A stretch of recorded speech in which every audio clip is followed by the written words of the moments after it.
Assalamualaikum warahmatullahi wabarakatuh.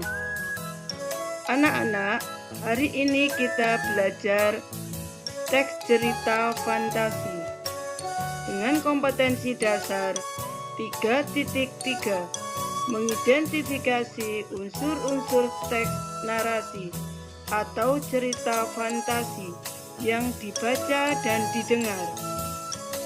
Indikator pencapaian kompetensinya 3.3.1, menjelaskan ciri tokoh, latar, alur, dan tema pada cerita fantasi, dan menunjukkan buktinya pada teks yang didengar atau dibaca. 3.3.2, menentukan jenis cerita fantasi dan menunjukkan bukti pada teks yang dibaca atau didengar. Mengidentifikasi unsur cerita fantasi. 1. Ciri unsur cerita fantasi. Cerita fantasi adalah cerita fiksi yang bersumber dari imajinasi, hayalan, atau angan-angan pengarangnya. Peristiwa yang diceritakan adalah peristiwa yang tidak benar-benar terjadi. Tokoh dalam cerita fantasi adalah tokoh fiktif, hanya ada dalam imajinasi pengarang. Dalam cerita fantasi, pengarang bisa mengembara ke alam supernatural atau adikodrati. Sebagaimana cerita fiksi yang lain, cerita fantasi juga memiliki unsur yang membangun cerita. Akan tetapi, unsur yang membangun cerita fantasi memiliki ciri khas yang tidak dimiliki cerita fiksi yang lain. Ciri khas itu adalah sebagai berikut.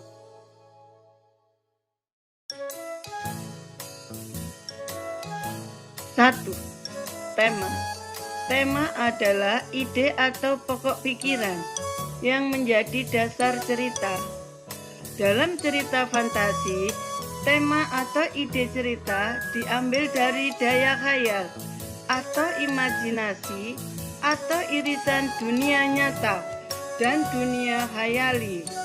2. Peristiwa. Peristiwa yang terjadi pada cerita fantasi bersifat supranatural, aneh, ajaib, atau misterius.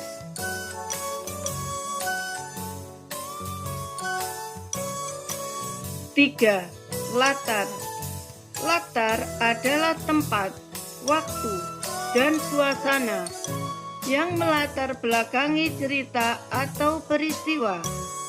Cerita fantasi menggunakan berbagai latar, lintas ruang dan waktu. Cerita fantasi menggunakan dua latar. Latar yang ada dalam kehidupan sehari-hari dan latar yang tidak ada dalam kehidupan sehari-hari. 4. Tokoh. Tokoh dalam cerita fantasi memiliki sifat yang unik, memiliki kesaktian. Tokoh mengalami peristiwa yang tidak terjadi dalam kehidupan sehari-hari.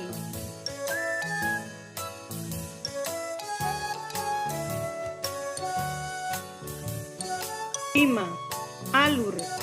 Alur adalah rangkaian peristiwa yang memiliki hubungan sebab akibat atau kausalitas. Rangkaian peristiwa dalam cerita fantasi menerobos dimensi ruang dan waktu. 6. Cerita. Cerita fantasi bersifat fiktif, bukan kejadian nyata atau kejadian nyata yang diberi fantasi. 7. Bahasa. Bahasa yang digunakan dalam cerita fantasi variatif, ekspresif, dan menggunakan ragam percakapan. Setelah kamu memahami unsur cerita fantasi di atas, kerjakan tugas berikut ini. Bacalah teks cerita fantasi berikut. Judul: Kekuatan ekor biru nataga, dan ringkasan anak rembulan dari negeri misteri di balik pohon kenari.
Anak-anak, sekarang tentukan ciri cerita fantasi tersebut.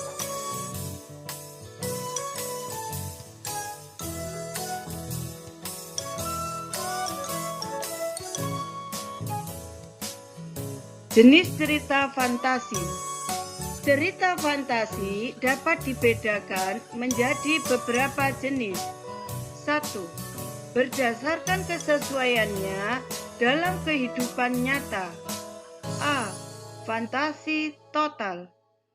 Fantasi total berisi cerita yang seluruhnya merupakan imajinasi, khayalan pengarangnya, tidak terjadi dalam dunia nyata. B. Fantasi sebagian atau irisan. Fantasi sebagian atau irisan berisi cerita yang sebagian merupakan imajinasi pengarang dan sebagian mengambil dari kehidupan nyata.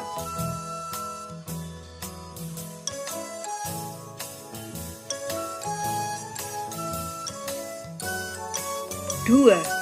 Berdasarkan latar cerita. A. Fantasi sezaman. Fantasi sezaman berisi cerita yang hanya terjadi pada satu zaman atau masa. Misalnya, cerita yang terjadi hanya pada masa lampau, masa kini, atau masa yang akan datang. B. Fantasi lintas waktu. Fantasi lintas waktu berisi cerita yang terjadi pada dua zaman atau masa yang berbeda.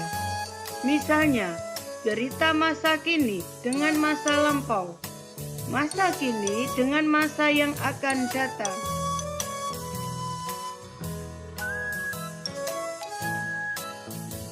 Setelah kamu membaca cerita fantasi dan uraian tentang jenis cerita fantasi di atas, sekarang tentukan jenis cerita fantasi yang kamu baca tersebut.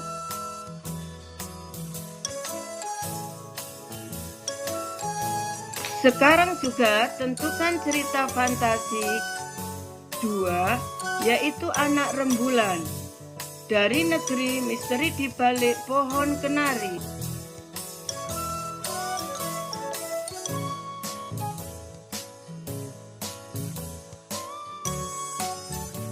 Tugas mandiri untuk penilaian hasil belajar siswa, kerjakan pada tugas 1, 2, dan 3. Kemudian kirimkan ke surel yang sudah ditentukan di grup kelas. Sekian, wassalamualaikum warahmatullahi wabarakatuh. Selamat belajar.